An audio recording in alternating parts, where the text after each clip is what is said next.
Here I have Suzuki Vitara and let me show you how to use regional program feature on the following car.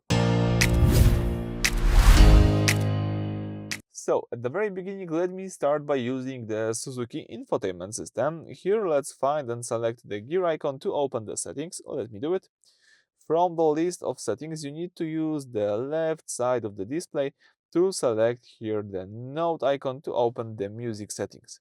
Now all you need to do is select the radio settings, and from radio settings you can enable the regional program. Let me just enable this feature.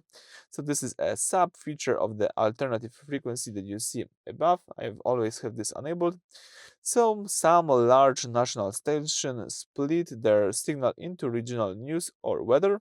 If you set to on this feature, the car will stay locked to the specific regional version, for example, the Krakow regional news, even if a stronger signal from the same station is available from a neighboring region.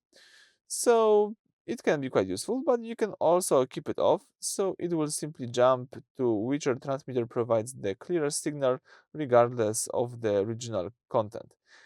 In my case, I tested both ways on and off, and I prefer to have this disabled, so let me do it by using this toggle. Alright, so that's it for this video. Thank you for watching. Please subscribe to our channel and leave thumbs up.